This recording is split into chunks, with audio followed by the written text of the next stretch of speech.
Should totally start with Toby saying, Arrow has his Robin now. It's a big black guy.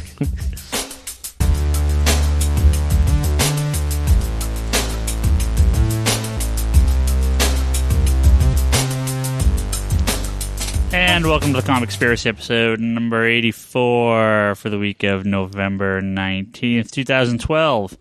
My name is Ryan Higgins. Who am I joined by? Brock Sager. Omar. Toby. And Charlie.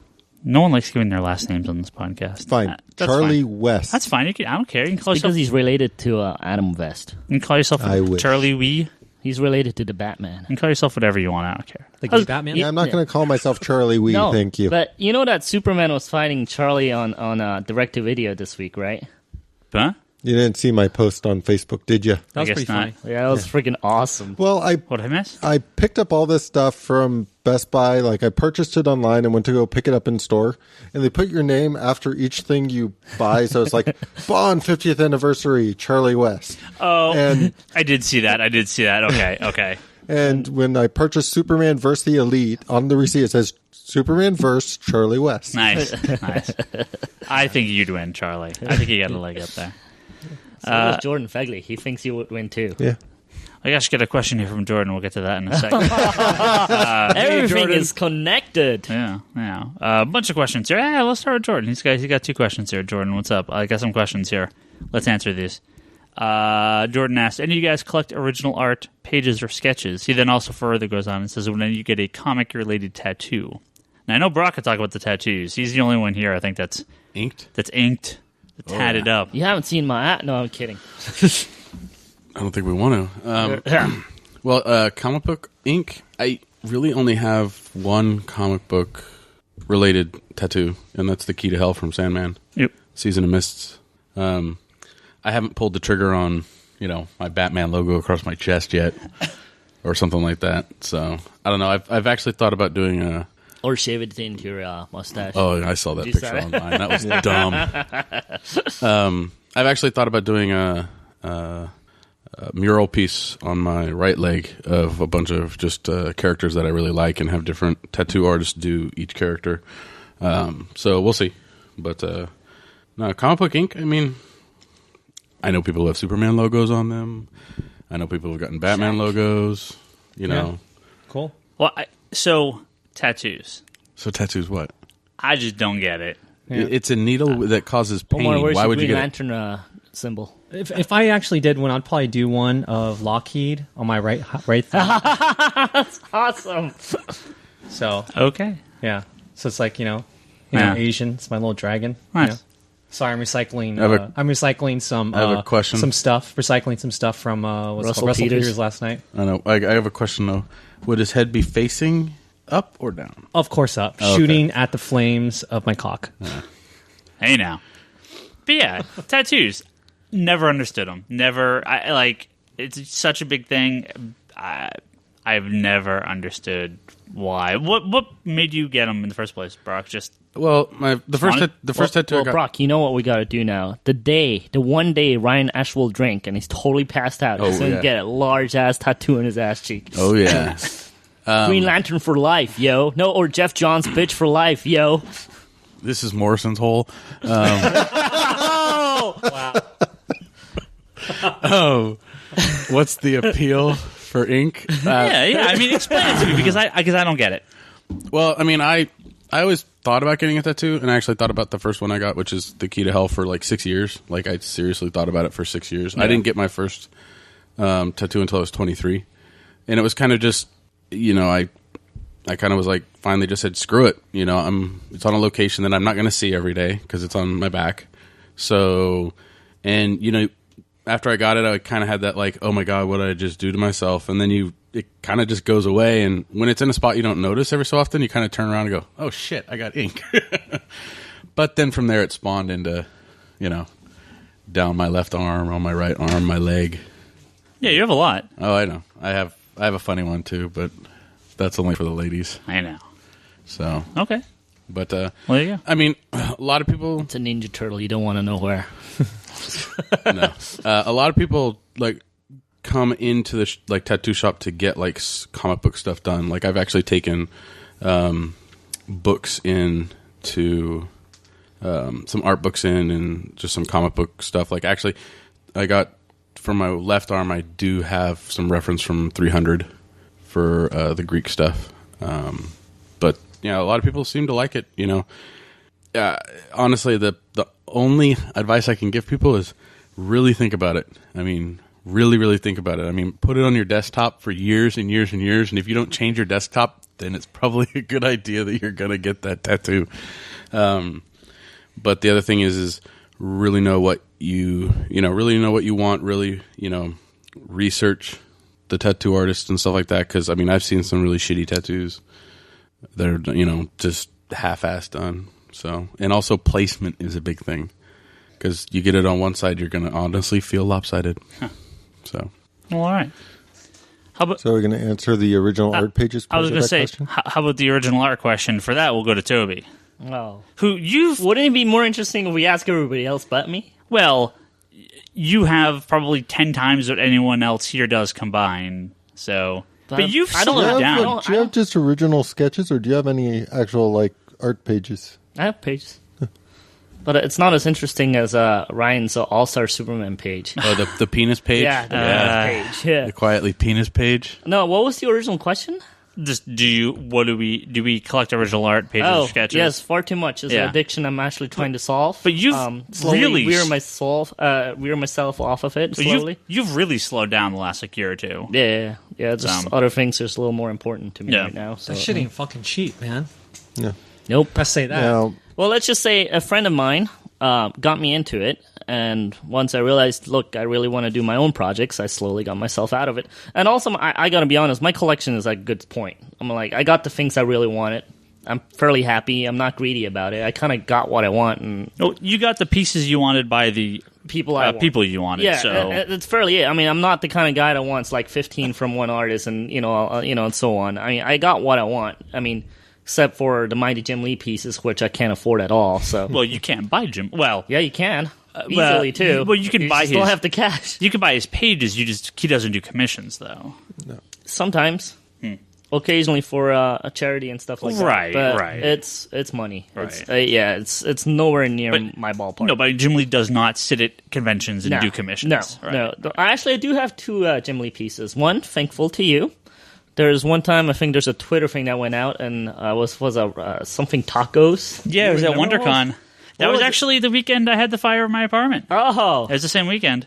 Oh. Yeah, that was, Jim Lee was on Twitter, and he said, the first person that comes up to me and says, something funny, it's something taco related. like burritos or tacos or something. Yeah. The funny thing is, I was in line, right? For the Jim Lee line, too. Yeah, so I called Toby, and I'm like, Toby, you're at the convention. Drop whatever you're doing. Go find Jim Lee and I think it must have been. It was like burritos or something. Yeah. Yell burritos to him, and you're like, "What the fuck?" I'm like, the funny thing is, I was in line for Jim Lee. I'm like, you won't asking me to leave my line and go straight to him?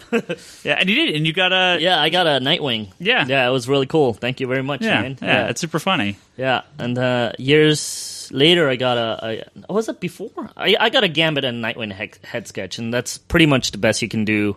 Not living in Italy, because over there seems to be he's sketching far bigger pieces for people, but over here in the US, it's when you get a head sketch, that's pretty darn good. And I'm like I said, I'm very, very happy with my two pieces, and it's probably gonna be it. So Jim Lee, you can get freebies. You can get commissions. You can't get original art.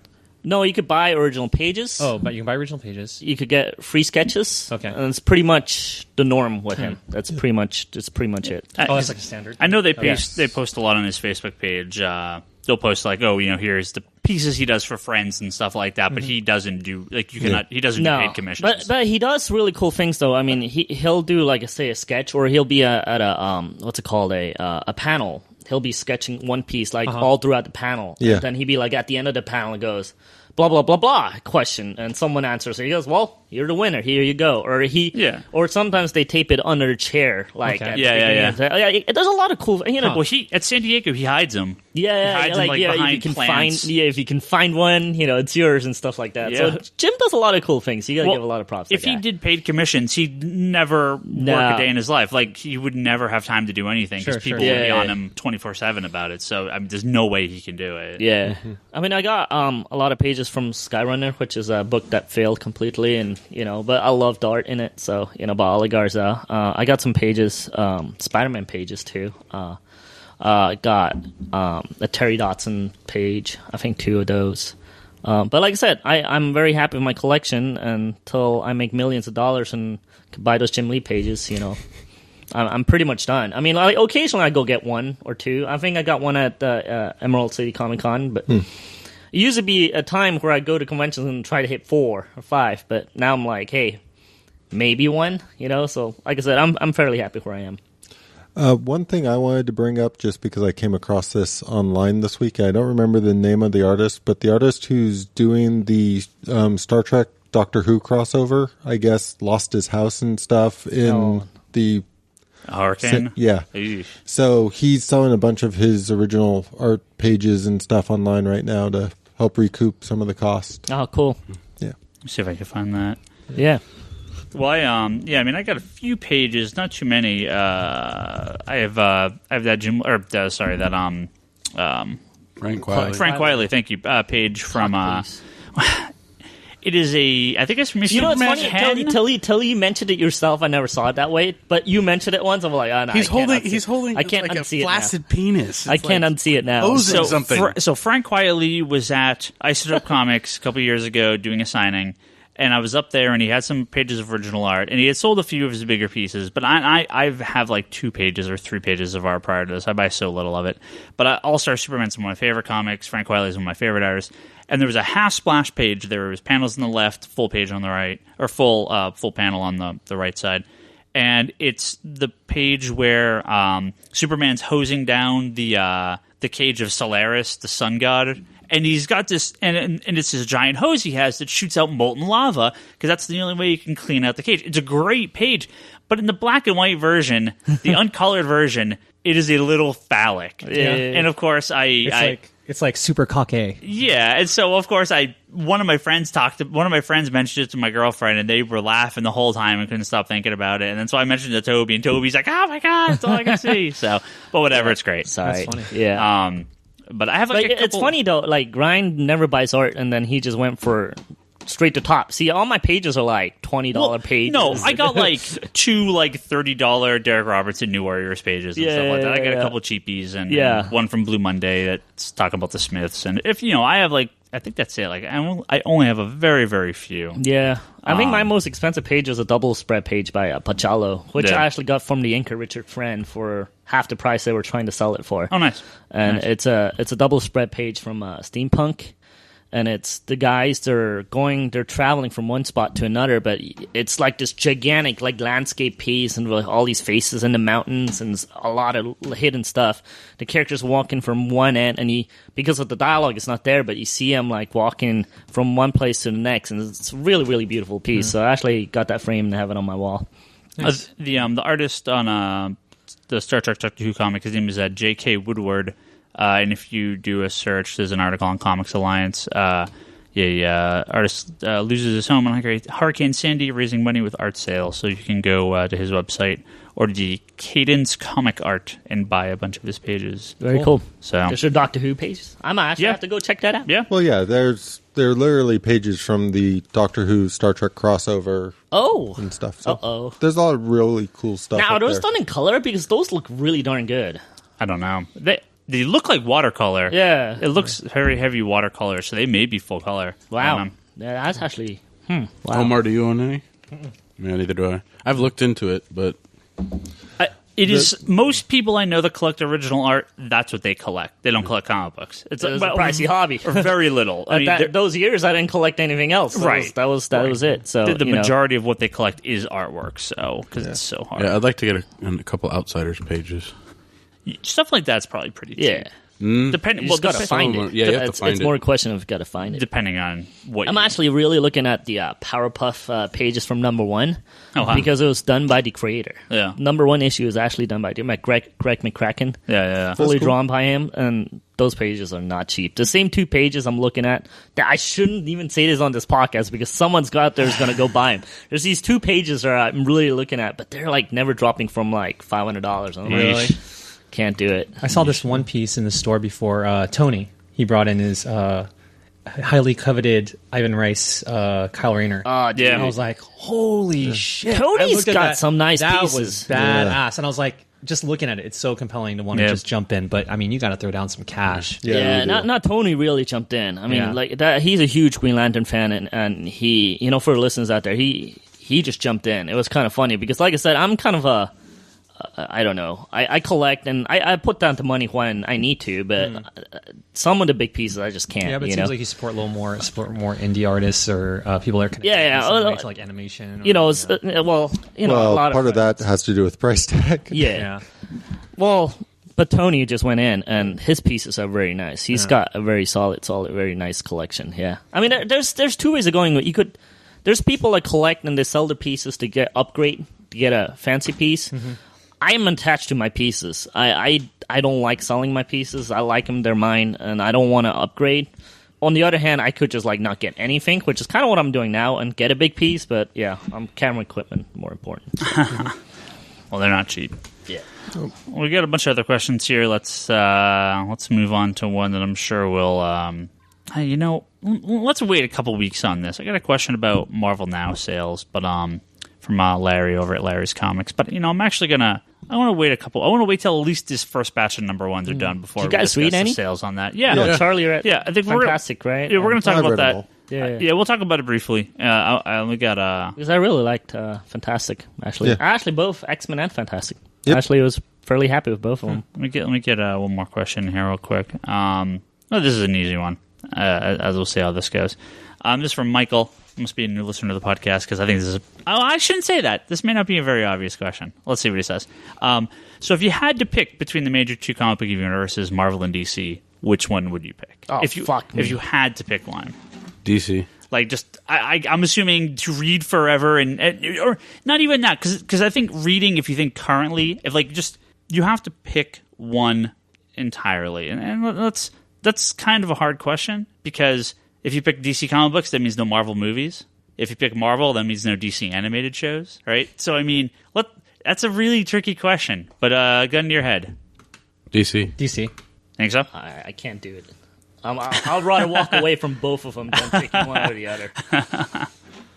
I'm kind of with Toby here in the way that my gut would say DC, of course, because everybody knows I'm a huge Green Lantern fan. I'm a huge Everybody Batman knows you're a huge fan. Cable fan. Exactly. That's the other side of it. It's You're like, a huge X-Men could I fan. really walk away? Like, especially when you talk about sort of classic comics, everything that comes to mind for me is primarily Marvel. Okay, so your life up to Modern now. comics is Your past is DC DC. So current. it's Well, plus, you can throw away, a handful of movies and TV shows and video games and accessory stuff on both sides, but there are some of the best of both.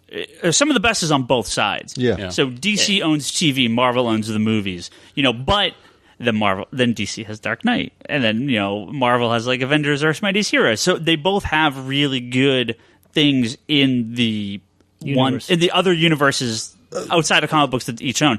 Marvel, despite maybe not being the best right now, has had some of the best comic books in the history of the industry. Yeah. DC has the greatest characters in the history of the industry personally over Marvel. So that's two. A little sly underhand That's comment. two. Well, they do. I mean, Superman, Batman, and Wonder Woman are the basis of every character, and Robin are the basis of every comic book character, superhero-wise, I should say, that has ever come, regardless of anything. You and I have talked about this in the shop, is that those characters have, like, the brand. Like, you see a Superman logo, it's Superman, right? Not very many Marvel characters have that. I mean, outside of, like, Spider-Man, Cap. Even that. That's the thing when you get into this kind of stuff. Just regardless of, there's times I've hated the Green Lantern comics. There's times I've hated the Batman comic, but I've completely loved what they were doing in the Spider-Man comic. these characters are iconic for a reason on both sides, which makes it really hard to say.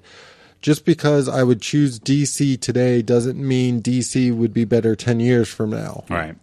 I wouldn't want to lose. I have a hard. I really honestly couldn't pick either because I wouldn't want to lose, Avengers 2 or, the Spider-Man character to the ethers of reality.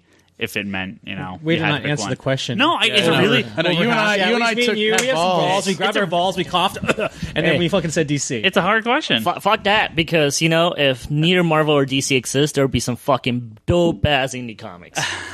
Hey, no, but there are dope but I think that's the whole more thing. So is I think you end up, because of the pressure from Marvel and DC, the indie guys have to bring their A game, at least in the modern market, and trying to get into comic book stores, and obviously, webcomics is a completely different spin on how the indie scene works, but I think webcomics more the continuation on the newspaper strips. Right, but I'm thinking, like, in general, the trying to do indie comics in the more traditional sense, long gone are the days of TMNT and long gone are the days of EC Comics and things. Marvel and DC have so securely branded themselves as 90% of the comic book print market that it's a difficult, and digital market for that matter, it's a difficult for indie comics to really get in there. So if they're good, they have to be really good. And then The Walking Dead just goes on TV. And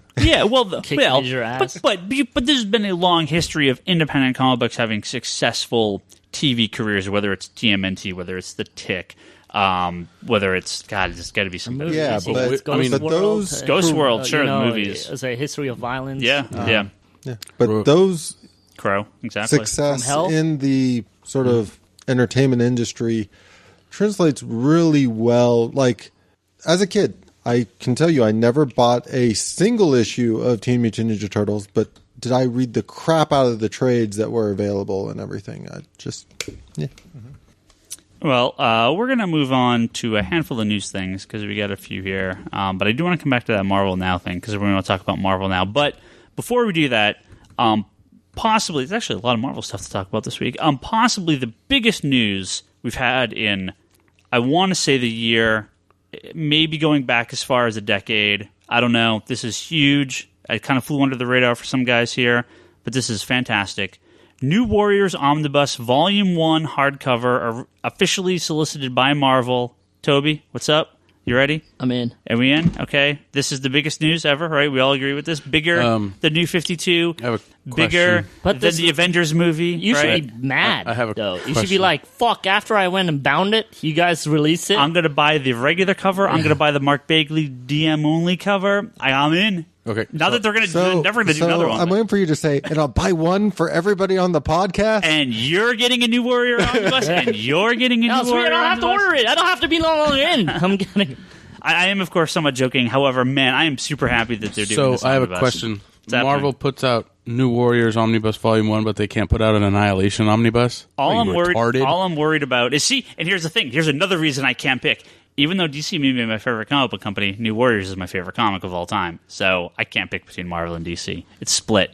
And kind of going back to what I was saying before in terms of Marvel versus DC, it even shows in terms of like my comic collection. You look at my hardcovers, and a lot of the stuff that I have is like older X-Men and that kind of stuff. But most of the DC, like other than like the typical like Death of Superman and Nightfall and that kind of stuff, I have very little DC trades from like the 80s and 90s, and I just never bothered with trades of most of that stuff.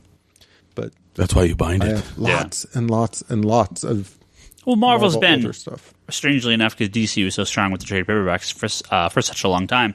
It's weird that Marvel has really taken over doing the trades, especially hardcovers, on a lot of their older material. So DC really doesn't. But no, I'm mostly joking. But I'm personally excited for New Warriors Omnibus Volume 1. There won't be a Volume 2, probably, more than likely. But oh well. Mark Bagley, Derek Robinson.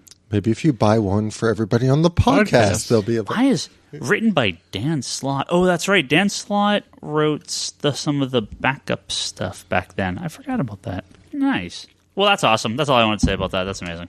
Hopefully none of it spoils, Amazing Spider-Man 698. No. Then Dan Slott will ban us from his Twitter feed. for life, which I don't follow. So, all right. I do. But Marvel Now. Since we were talking about Marvel Now earlier, I think it'd be a good time to talk about the Marvel Now books that have come out. At least the last few weeks worth, because there's been a bunch of new ones. Trying to remember what else I read.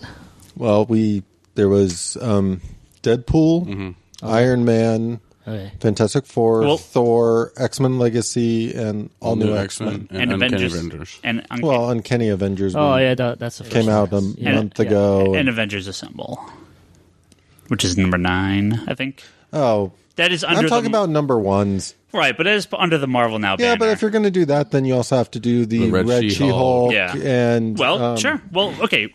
Quick hits. We already talked about Uncanny Avengers, right? Yeah. So, Red She-Hulk. Anyone read that? I read the first. I read the first 2. I read the first 4 pages and went, "This is terrible," and I put it down. Anyone? I else? didn't even bother. I read the first 2. I don't like. It's not bad to me, but it's also Red She-Hulk weird to me just because the only real exposure I've had to Red She-Hulk had to do with the Hulk book, especially when she was sort of crossing over there when Pac was finishing up his stuff. And the way she was coming across in there was very different than the way she was coming across in her own solo book now, so that was a little jarring. But all in all, I found it readable. I mean, it wasn't bad. Yeah, I agree on that one. I haven't read the second issue yet, but I mean, I'm a big fan of the Green She-Hulk, which sounds funny saying that now.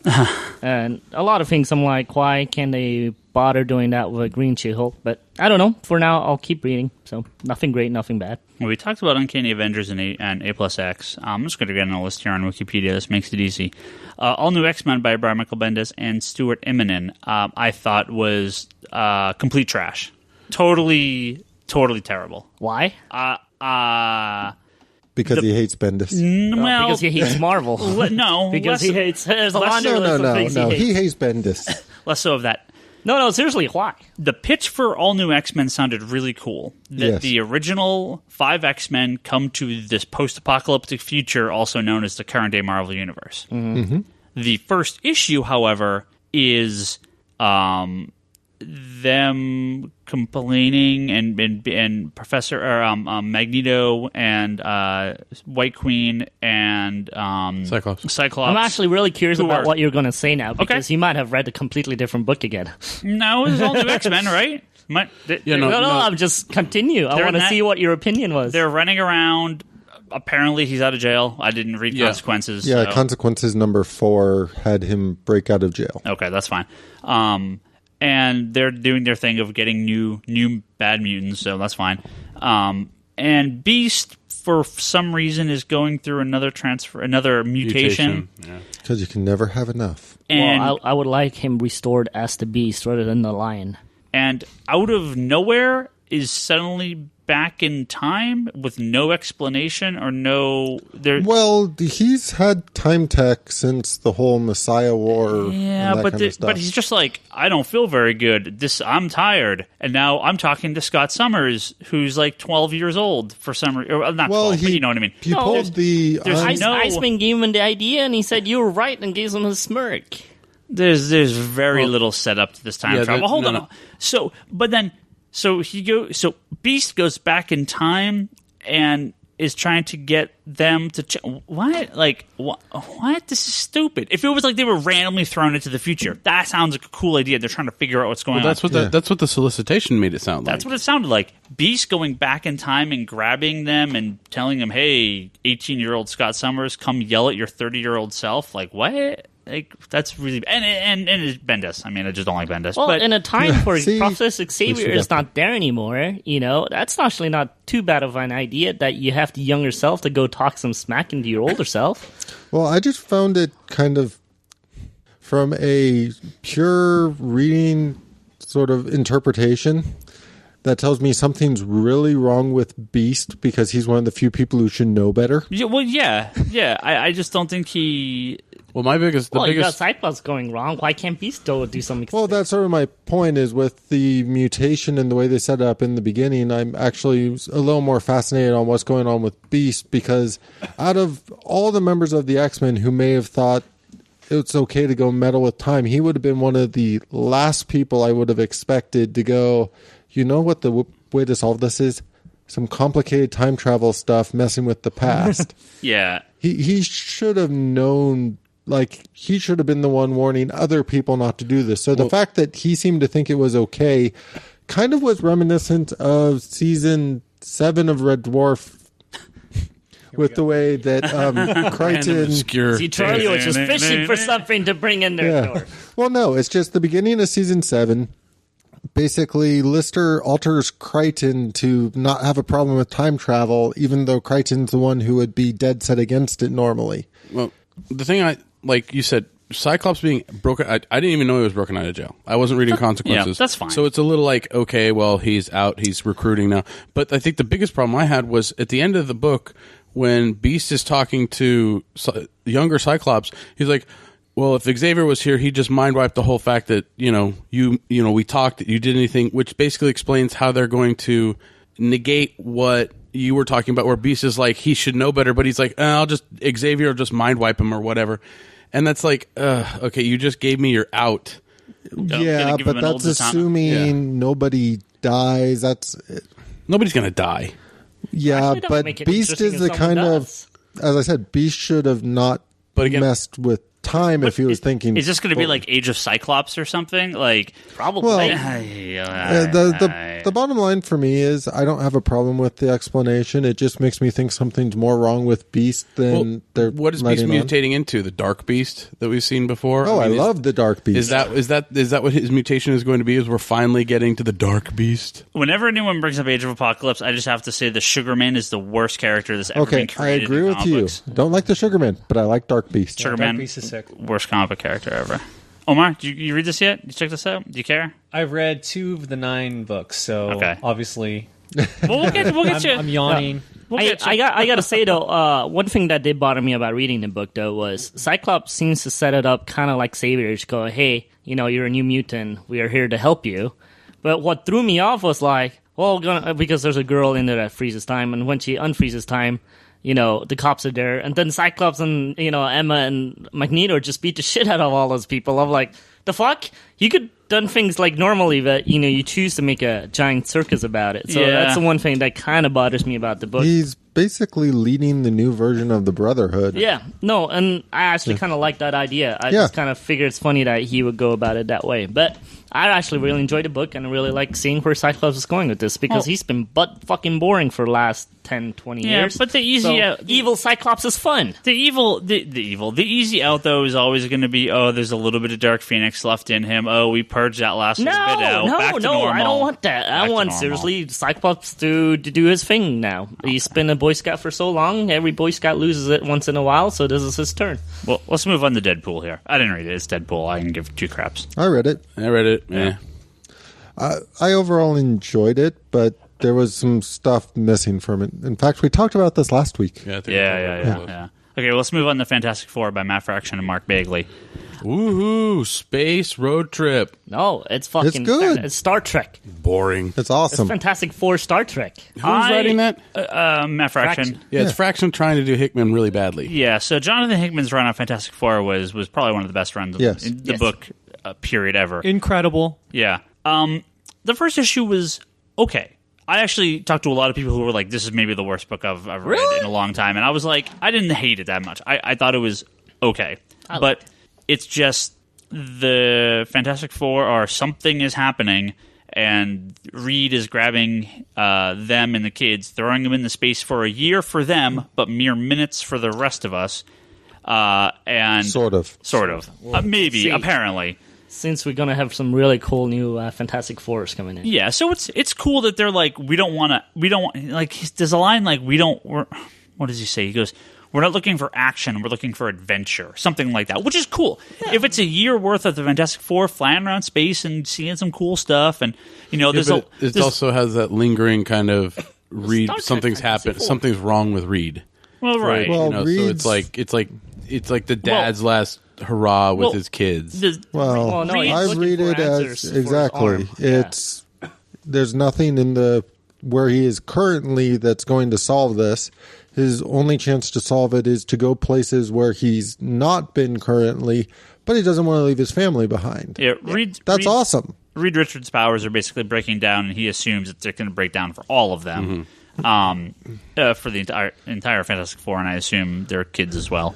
I mean, it was not a bad concept. It was a perfectly fine first issue, but I mean, I think Hickman did such an amazing job. It's hard to follow up on. But I'm not saying here's the thing that I like about it, though. The follow up. Yeah, some might call it Hickman-ish, but I kind of like that he didn't go sideways. Yeah, It feels like he's continuing kind of where Hickman left off, continues and he's going to do his own thing now. And that's part of what I loved about it is they made it very, very clear in the Hickman run that it's the way he approached Fantastic Four is it's all about family.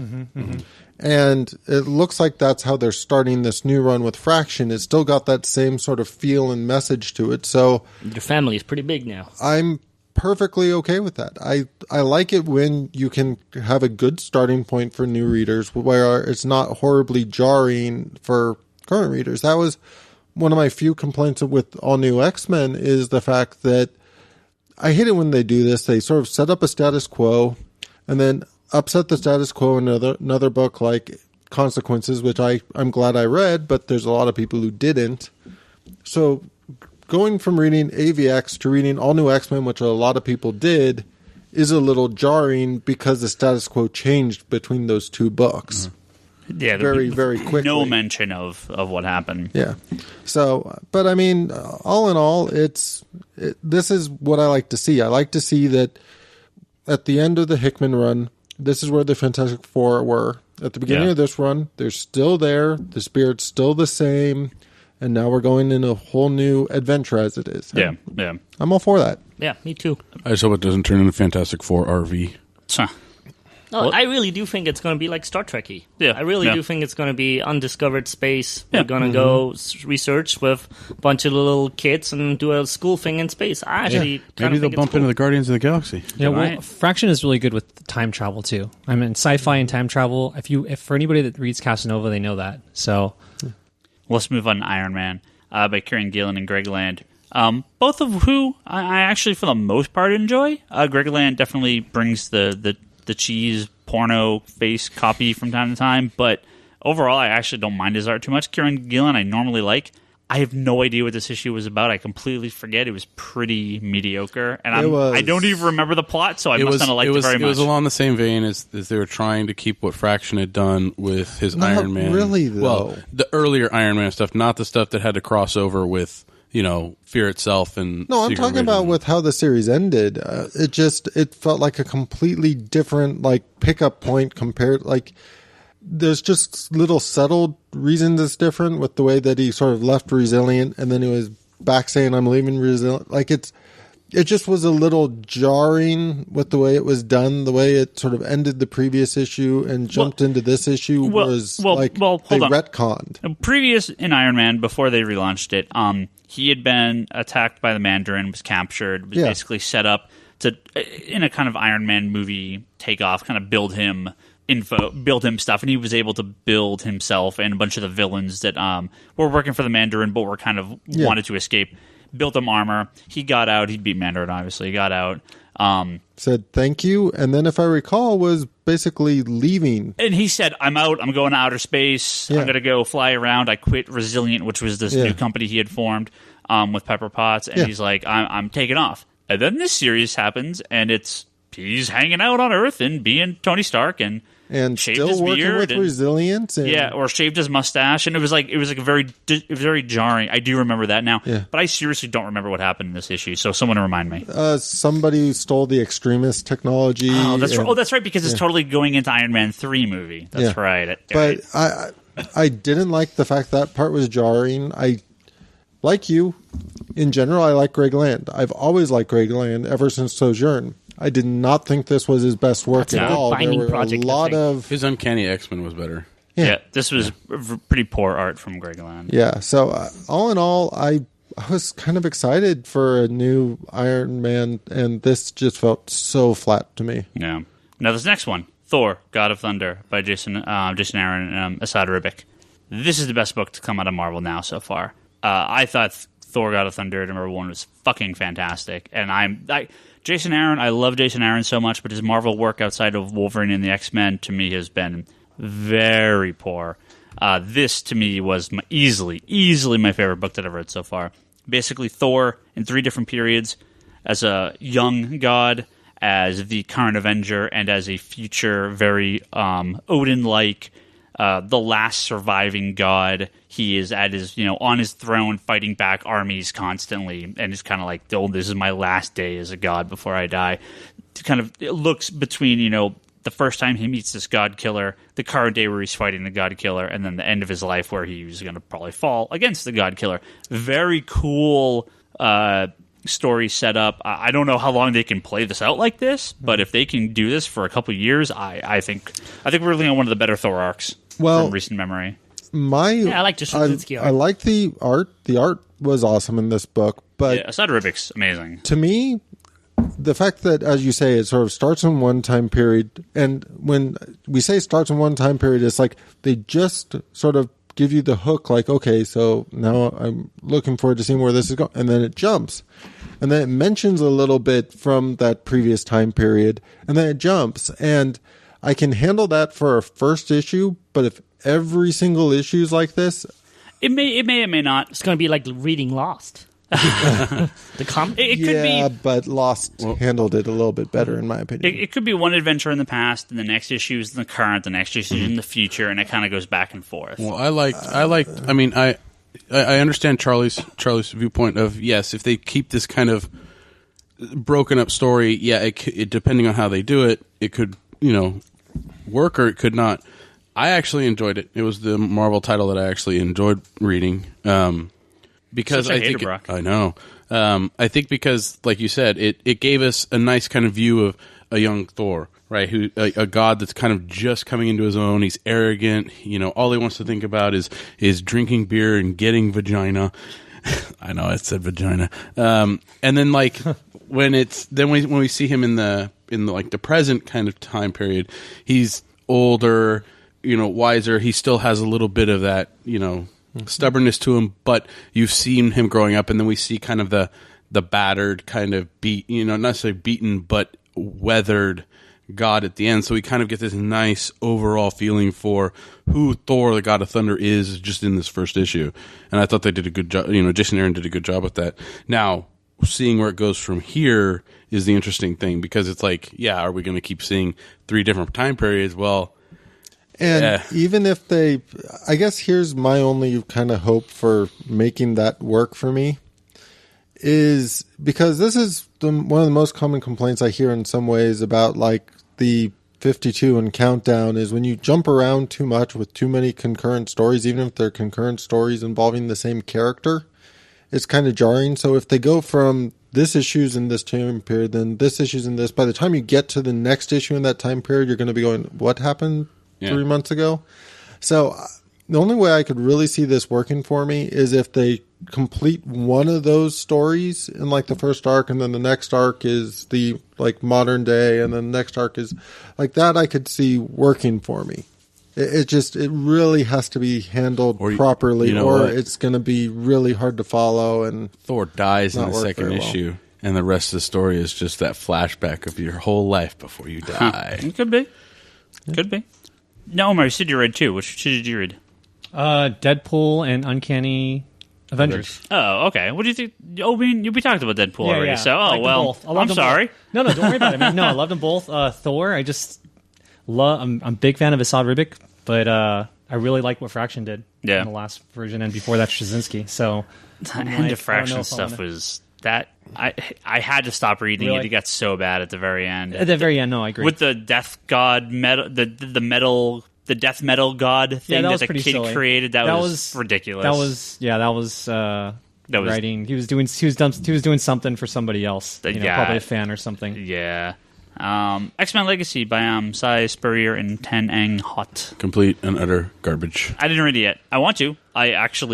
I like Cy Spurrier, some of the other stuff he's done, and Tang An Hot's a pretty cool artist. But I just don't know if I care about Legion, the main character, at all.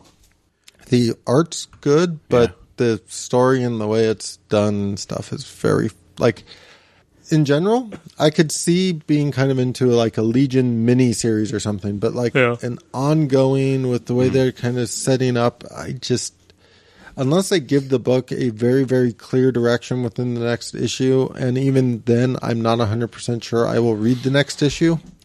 Yeah, it was jarring, I think, because, I mean, for those of you who don't know, Legion has unlimited amount of abilities stored in his head, but the unlimited amount of abilities come with different personalities, and the personalities are on the violent to, aggressive, mean, evil side.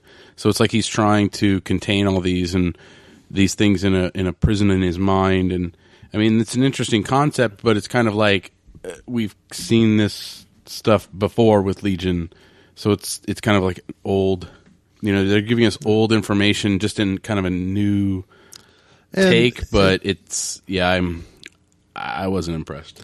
And it's too bad because I do like Legion as a character. It's just I don't see how they can use him to try and carry a book. I don't. Yeah, I have no idea. So the only other one that came out was Avengers Assemble #9, written by Kelly Sue DeConnick and Stefano Caselli, I believe. And this is the one I don't remember what happened in. So, All New X-Men #1 was by far and away my least favorite of the #1s. Avengers Assemble #9 was a million times worse than that the ongoing books. This is seriously one of the worst books I have ever read in my entire life. But weren't they selling that with Thanos? That was Bendis. That was the end of... This is the new writer. Got it. This is...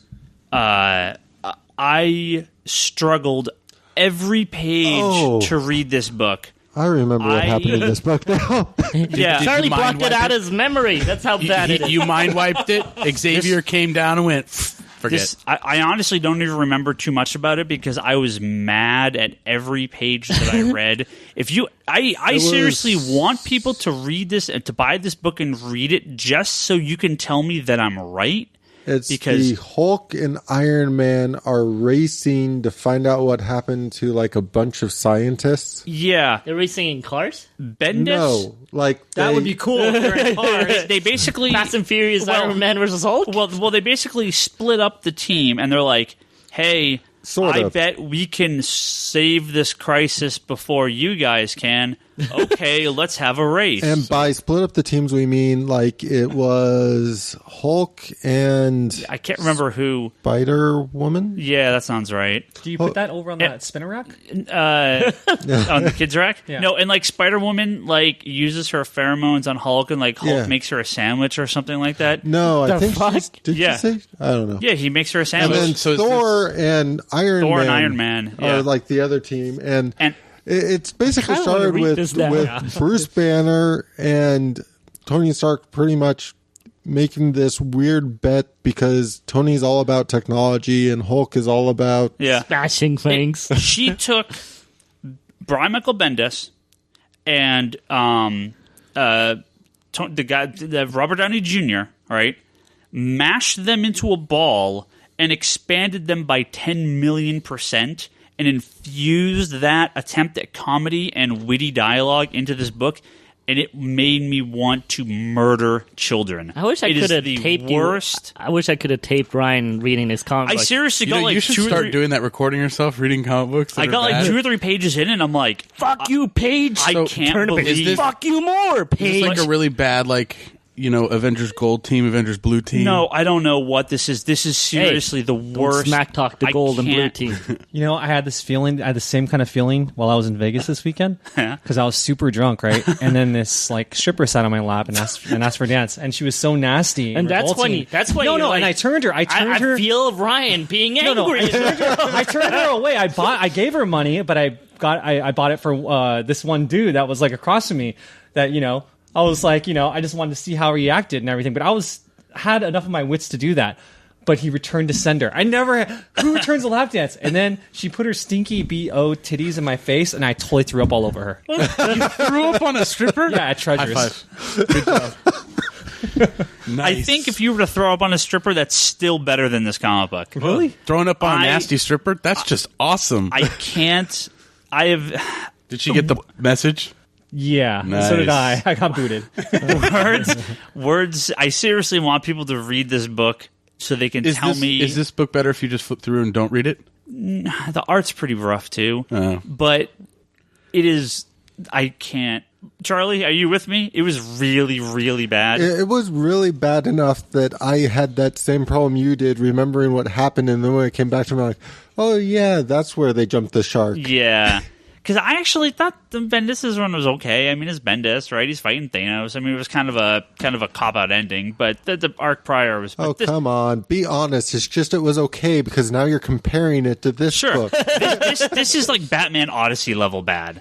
Like that is how bad this book is. This book will go down as one of the worst comic books. I do wish I could have seen Ryan Reed released this year. Hell no! Like, fuck you! It did. It was starting to make me mad. Speedball is in this. Fuck you even more, Marvel. Then I would. Then you would have heard. Then Omar would have heard me in Vegas screaming. Ryan, where are you, Ryan? That was one of the best tweets from you this week. Speedball died before during Civil War? Oh yeah, he died in Civil War and never came back. All right, well that's some Marvel. That's some Marvel Now stuff. There's a few more coming out that I mean I'm still looking forward to a couple of them. So Hulk. Yeah, it's Hulk. It's Wade. But it's Hulk. It's Wade. Yeah, Hulk never does anything for me. But it's Wade and Linnell. Probably start of December, middle of December. We'll talk about the next few that are coming out. So if you guys are caught up on those, and we'll answer a Twitter question. Discuss it. Yeah. Once we get maybe probably through the end of the next month stuff or end of this month stuff at least. So yeah, there you go. That's that. Something actually happened this weekend that was pretty cool, and I think maybe will be a good thing to close out the podcast here on. Yesterday, which was November 18th, was the 20th anniversary of the death of Superman. Classic DC Comics issue number 75. Did you wear your armband? I should have. I didn't realize it till like the end of the day. Then he wore it for himself in the apartment. DC Comics... released the Death of Superman number 75, which was the wrap up of the Death of Superman. Came out 20 years ago yesterday. This is something that, despite how good or bad the story is, it doesn't matter. It's just that the fever around this event was just so amazing to the civilian population, non-comic readers, and like we wouldn't see anything like this for another decade until the comic book movies like. Spider-Man and all that started to hit. And, whether you say something like the Death of Superman, these big event comics are, what just started to destroy comic books or whatever, it doesn't matter. This book sold 1 billion copies. It is widely regarded as one of the biggest things that brought people into comic books for the first time. Maybe they never came back. Who knows? But this was the type of thing that draws readers to it. A major part of comic book speculation and crash happened because of this book, so you can blame that on it. People thinking they could buy the book and resell it, 10 years later, no one will pay anything for it. Be a millionaire. Yeah. You could sell it for $100 that week, but not anymore. Couldn't get $10 for it these days. We have a ton if you want a copy. Yeah, we got a whole bunch. We sell it to you for $5. I think we were all there when this happened, so I think it'd be cool. Well, you were reading comics, though. Yeah. But did you know that? He was reading Asterisks, right? No, I was reading superheroes. Well, I think Toby, you've told us this story before, but why don't you refresh us a little bit? Well, I was in a different city in a train station where I buy all my comics at the kiosk. And you're still in Europe, right? Yeah, I was still in Europe, and there was this book called Life Without Superman, and I was like, what the fuck? And that's when I realized Superman died, and I thought it was for real. I was like, oh shit, this is fucking ballsy as hell. It's like Superman died. I would go home. I mean, I was younger then. Go home and tell my mom about fucking Superman died. It was like a big deal for me at that time. And the whole book was like, that morning about Superman. I was like, holy fuck. And it's also the first trade I've ever seen in my life, because at that point, I didn't know the trade would exist. And it was like on the back of it, there was all the pictures of the single issues. I'm like, trades are awesome. Why don't they exist more? So, that made big national headline news here and everything. Did that not really happen in Europe, probably? No. Okay. Well, not with me. Yeah. Like I said, there was no internet and stuff. And Sure. Yeah. Omar. What's the name of that colored newspaper that came out like around that time? It was like the 90s. It was one of the first ones that was all color. The Daily Bugle? Not the Daily Bugle. No, like a real-life newspaper? Real life newspaper. I'm New not York sure Post if or it's even something? around. No. New York Post. I remember, though, it was in color, and it was... Like on the front page or something? Maybe not on the front page, but it was like maybe in Time? some kind of news. No, not Times. Newspaper. I forget the news. Newsweek? It'll come to me eventually. Well, what was your story? I'm sure you've got one. Yeah, well, I mean, when I was 17, I was a much different person. So I was very sheltered, living under my dad, and I was definitely into like the hardcore characters like Batman and Daredevil and Punisher, just because it was so different from my own experience. And Superman was just like a dork like me, so I didn't really care about him. And when he died, I'm like, cool. All right, let's see what they do with him. And I was telling you, I mean, this goes beyond it, but I loved Reign of Superman. That was fucking awesome. It's by the same creator. If nothing else, the best stuff that happened after he came back or was coming back, right? Yeah. We got Cyborg Superman. Yeah. We got Doomsday just as a general cool villain. Sure. We got Superboy, which, they've changed up now, but until, for a long time, Connor Kent was pretty badass. We got Hal Jordan going crazy, becoming Parallax. Yeah, which was incredible. Didn't the Eradicator come out of that too? Eradicator did. Yeah, well, Eradicator had been around before, but they brought him back in that. In a different way. Obviously, Steel. They brought in Steel, correct. Big Shaq. Bring in, without Rebirth, without Hal Jordan becoming Parallax, we wouldn't have Rebirth, which is Jeff Johns' Green Lantern book, and there you go. So, I mean, it's systematically leads to some of my favorite comics from the last decade. Well, also, it's a big moment because till that point, I didn't think superheroes could die. It was just like so fresh and so new that I was like, holy fuck. I mean, they've killed a handful off here and there. I get a handful of translated comics. Yeah. Okay, so for me, that was like, that can't happen. It happened. It was real. Flash and Supergirl had died in Crisis a handful of years later. But I didn't get that But stuff. no one cares about them to the level that the world cares about Superman. Yeah. So this was such a different thing. But also now, whenever, like, say we kill Spider-Man, they're like, oh shit, he died again. Yeah, it's changed now. Yeah, killing Spider-Man, that's pretty funny, huh? Yeah. Charlie, what was your story? So, as a kid growing up, I was very sort of sporadic in buying single issues. Like, it wasn't that I went to like a comic store and bought some single issues, really. It's more along the lines of I'd buy this trade paperback here, or they'd be offering subscriptions at my school, and like we'd subscribe to a couple of stuff that way. And that's like, to me, the whole idea of like a comic shop was not really something I did. And I would probably say Death of Superman was probably one of my first times like I really was like got taken to the comic shop, really looked around, really like it was specifically have to go get this comic. And like I remember like Charlie's first mission out of many missions but here's later the in thing, life. like it was a big deal and stuff, but it wasn't like a big deal to me, which was kind of weird because my dad specifically took me to a comic shop. And as I said, that wasn't something we did at that point, but he took me to a comic shop specifically to go get that issue. And I don't remember if it was the second or third printing at that time, but I know for a fact by the time he came back and like The World Without and The Rain, I was going to the comic shop every week by that point. Yeah. So, I mean, no matter how you slice it, that was probably... Your dad's fault that you're a nerd now. Well, that was probably my introduction to wanting to go to the comic shop weekly at that point. Nice. The Death of Superman started your comic book addiction. Well, I was, as I said, I have already had a lot of comic books that I read to the point where the binding was falling apart. And, It cemented it. yeah. How about you, Brock? Kind of similar to Charlie. I mean, at that time, I wasn't really into comics. Like going every Wednesday, I'd go up to the shop every so often and kind of browse around and stuff. But Death of Superman happened, and I remember that you couldn't get a polybag copy, like if you weren't there the day of. And I think I ended up getting like a third printing or a fourth printing off of a spinner rack at some random place. But it kind of like was like, that polybag, kind of you wanted it because it was like the collector's item, not necessarily because it was, you were going to make a ton of money off of it, but you wanted it because it was cool. Like that bleeding emblem is amazing. But yeah, I think, it wasn't, it didn't turn the tide for me in one way or the other, but I do remember that it was definitely one of the first times that I actually went out to get a specific comic book, because before it was kind of just randomly what could I afford and stuff. But this was, it's kind of the same experiences too. Yeah, but that's kind of with Charlie, that's where I stopped going to Rite Aid and started going more to the comic book store. Sure, and, sure. So the shop that I was actually at was, I think, Cosmic Comics, which was down over in what was old Sunnyvale Town Center. Well, actually, no, it's still there. It's like it's not there, but there's like I think it's maybe like one of those boba shops or something like that. There's a Firehouse, the brewery. Of course, I know where the brewery is. Yeah. Like next door is where that used to be. yeah, it's just one step up, right, for you, Yeah. from comics to the beer. Yeah, definitely.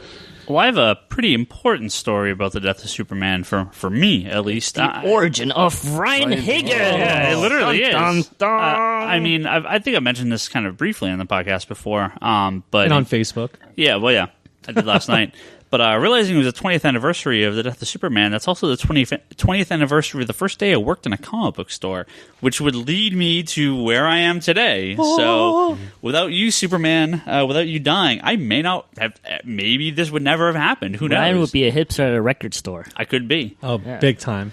Still wearing eyeliner. There was a comic shop that had opened up in the town I lived in, which is a small town called Andover, Massachusetts, back east, and I had been going there since like the day it opened when I was like maybe 12. It had been open for maybe a year or so, maybe 6 months before Superman died. So I was still pretty young, and I used to just hang out there all the time after school. I was that annoying kid that would just hang out and flip through comics. But I read. I mean, I got an allowance. I bought a handful every week, and this is the only thing I bought when I was a kid. And I had a subscription there. I subscribed to all the Superman comics. And when I heard that they were like doing this Death of Superman, I was like, oh, okay, because I was kind of already, even at 13, not jaded, but you kind of like, this isn't going to last, right? I mean, we've seen, this. Ryan, you came jaded out of the womb. I guess I did. But it was cool because there was a lot of people that were hyped about it. And I remember telling the owner, like, I want like 2 copies of each of like the lead up to it and everything. And so I got off school and I went to the store that day. And there was a line like down the street of people just it's a tiny little store, right? I mean, picture the store in We're Now, the front area is maybe like 1,000 square feet. Picture like a tenth of this store. Like it was a tiny little store. And this guy had a line down the street, and I walked in and I'm like, what is going on? Because I had no idea that it was like such big news. And I told the guy that was working there, I'm like, hey, do you want some help? Like, I can help, like, get people's boxes or pull them or something. He's like, yeah, sure, that'd be great. Because this guy was going crazy because he'd never seen so many people in his life. And I kind of just started in his life altogether. There was a lot of people there. And so I just kind of started helping him out. And that led to me working there during, whenever I'd get off school, and led to I worked there for the summer briefly, for a while. I ended up moving out here and came to Comic Conspiracy when I moved here and hung out here with the employees here, and eventually worked under the table for, not like officially worked, but, kind of just hung out and helped during sales, and got hired when I was 18 and bought it in 2006, and now here I am. So that was the start of it. So as of yesterday, I've been working in comic book stores for 20 years, which is crazy talk. But yeah, that'll always hold a very special place in my life, because God knows what I'd be doing if I didn't do this, because I know nothing else than comic books. So there you go. Thank you, DC, for killing Superman and giving me a job. But yeah, I think that's it. DC announced they're doing that big Death of Superman Omnibus, which I'm really looking forward to. I want to see how that looks. But I'm curious, is that the equivalent of the old Death of Superman, like a reprinting, or I don't know. I just got my bound. That was some of the stuff we took up to the binding company. Was my Death and Return to Superman. Key. Hey, Ryan, can you get like Gambit bound next and Nightwing? So it's a pattern here. When you get things bound, things that come out as omnibuses. So. I actually was going through sorting all my comics this past week at the new place, and I came across my box of Nightwing, and I was like, yeah. Maybe. You should. The problem with stuff like Nightwing, though, is there's so many crossovers with, like... You take them out. Oh, God. My Catwoman mapping right now. Bitch. Yeah, I can imagine. All right, well, we're going to go ahead and call that an episode. If you were buying comics or anything during the reign of Superman or Death of Superman, you should write in and tell us your stories. We'll read a couple on the podcast next week. It'll be fun. Other than that... if you want to hear this episode again or any of our other episodes, you can go to geekbox.net or comicsconspiracy.biz. You can send us an email. That email address is thecomicconspiracy@geekbox.net. Or you can go to the contact form on geekbox.net and send it to us from there. You can go to conspiratorbrock.com, which is Brock's blog. Go read his random ramblings about random stuff. Comics and Da Kine is Omar's website. You can go there and read his also. Oh, we didn't talk about clicks. Not enough time. We're Next gonna week. talk about it again. Next week. Next week we'll get your Batman click set. No Man's Land, baby. Yes, we ran too long this week. You can read Omar's ramblings about HeroClix and comics and hip-hop and all sorts of random stuff. The Infinite Long Box, Charlie's other podcast, you can go listen to them talk about comic books because they actually read some. So other than, like the 5 I read. Man, I'm so far behind on some of my comics. It's not even funny. I'm actually behind. Stop watching Arrow. No, Arrow's good. No, Arrow's Go fucking watch fantastic. Arrow. Oh, okay. No, Ryan. I need to stop buying a house. That's what I need to do. I'm actually behind. I didn't get to read all my books this week. I haven't read my books from like 6 months ago, so there you go. What are you on? What are you on? What are you on, by the way? The 11s? No, still on 10s for DC. Damn, dude. I'm getting there. I'm going to catch up. You do realize it's easy to do math to figure out how many months behind you are. No, because then add the zeros. That throws it off It's by still one. not that hard. Math is hard. We're all on Twitter. Ryan Higgins, Ryan, Brock Sager, Comics and Dakine, Toby XI is Toby, and Insanity and Chaos is Charlie. I think that's everything. We got two. Go buy Little Goffins Goffins number 2.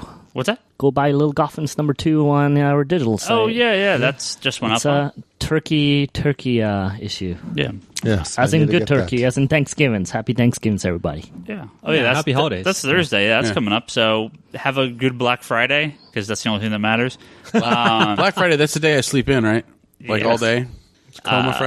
Digital.comicsconspiracy.biz. I would check that on Black Friday. I'm sure Comixology will have some big sale, so you may want to go in there and buy some digital comics from us. That'd be kind of neat.